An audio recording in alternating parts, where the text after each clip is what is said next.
अब छोलिया हो या लोबिया, सफेद चने या काले चने, सब कुछ मजेदार बने। ओवैसी साहब, जब पाकिस्तान हमारे सबूतों को नहीं मानता तो फिर भी थोड़ा समझ में आता है कि वो दुश्मन मुल्क है। जब हमारे अपने ही राजनीति के लोग, पॉलिटिकल पार्टीज के लोग, ऑपोजिशन पार्टीज के लोग सबूत मांगने लग जाएं कि आपने सर्जिकल स्ट्राइक नहीं की थी, तो उस पर आप क्या कहेंगे? अरे आप राजनीति लोगों की बात कर रहे हैं, आपकी बिरादरी की बात करिए।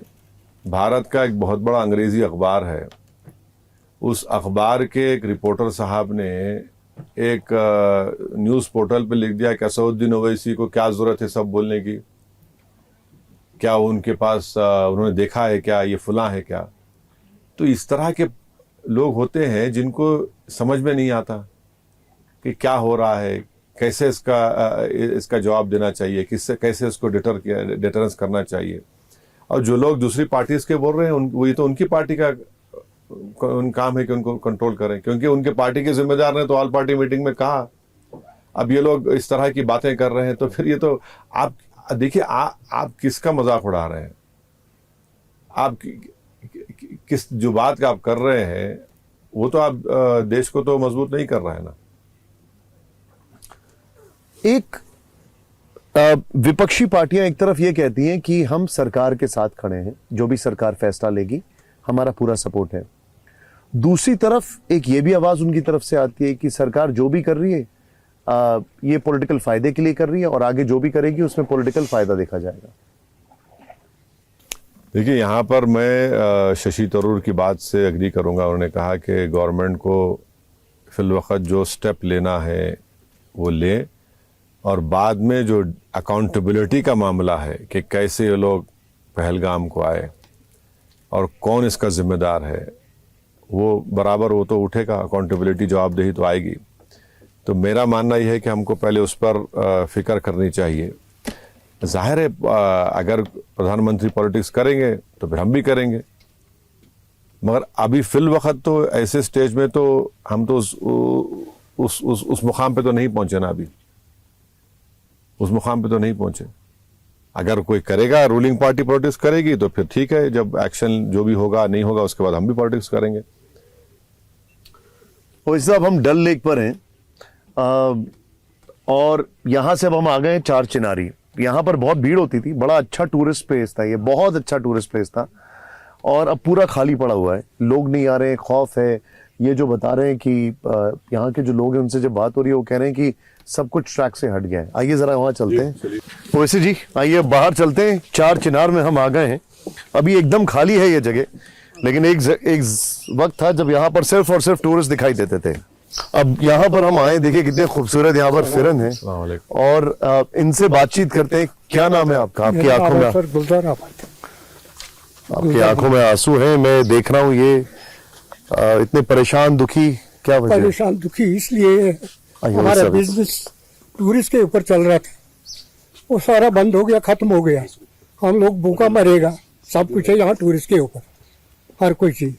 सुबह हम आते हैं, शाम को ये सही लौट के वापस घर जाते हैं, इसलिए जनाब तंग आ गया। आई थिंक ये बहुत स्ट्रॉन्ग वॉइसेस हैं ओवैसी साहब जो कश्मीर से निकल रही हैं कि किस तरीके से ये आई थिंक ये मैसेज उस तरफ भी बहुत ज्यादा स्ट्रॉन्ग जा रहा है। नहीं तो इसीलिए जब यहाँ पर ये लोग अपने जिम्मेदारियों में, अपने कारोबार में, अपने जो भी काम थे उसमें मसरूफ थे, तो पड़ोसी मुल्क को लगा कि ये तो सही राह पर जा रहे हैं, तो उनको लगा कि यहाँ पर इनको रोकना चाहिए, और वो इस तरह का बुज़दिलाना वहशियाना हमला पहलगाम में किया गया। तो वहाँ पड़ोस में जो दहशतगर्द लोग हैं, जो मुल्क है, उनको यहाँ के कश्मीरियों से कोई मोहब्बत नहीं, उनको सिर्फ कश्मीरियों को इस्तेमाल करना है, कश्मीर में गड़बड़ पैदा करना है। तो ये हमारे लिए बहुत ज़रूरी है कि हम कश्मीरियों को अपने और करीब करें और उन लोगों को और कॉन्फिडेंस दें, उनकी मदद करें, और देश में कहीं पर भी कश्मीरियों के खिलाफ अगर कोई बकवास बक रहा है तो उसको रोकने की ज़रूरत है। ये मुझे बताइए, आप यहाँ पर पहले कितने लोग आया करते थे? यहाँ जनाब होता था सुबह के टाइम 1 बजे तक नजदीक 200-300 आदमी आता था चार चिनार के ऊपर। 200-300 लोग? 300 लोग ज्यादा चलता था। राजा ट्रोल हो रैनी का, वो बम्बई का सर। ओवैसी साहब, हमने बड़ी डिटेल में आपसे बातचीत की, एक एक पहलू पर बातचीत की। बहुत ज़्यादा दूर नहीं है यहाँ से पाकिस्तान, लेकिन अभी तो सब टेररिस्ट कैंप छोड़ के भाग चुके हैं वहाँ पर, ये भी जानकारी है हमारे पास। लेकिन यहाँ से एक लास्ट मैसेज पाकिस्तान के लिए, आतंकवादियों के लिए, और वहाँ पर जो भी परपेट्रेटर्स हैं उनके लिए आप क्या देना चाहेंगे? अगर आप वाकई में दीन इस्लाम की तालीमात को वो लोग मानते हैं तो उनको ये दीन इस बात की इजाज़त नहीं देता कि आप मज़हब के नाम पर किसी का कत्ल करें। आपको दीन इस बात की इजाज़त नहीं देता कि अगर कोई गैर मुस्लिम भी है तो आप उसकी जान नहीं ले सकते। और इस्लाम तो आतंकवाद को ख़त्म करने के लिए आया। कुरान का जो पैगाम है कि मज़लूम की जान मत लो, अगर वो इन चीज़ों को समझ लें, क्योंकि आपने तो मज़हब के नाम पर मुल्क बनाया मगर आप मज़हब पे तो नहीं चल रहे हैं।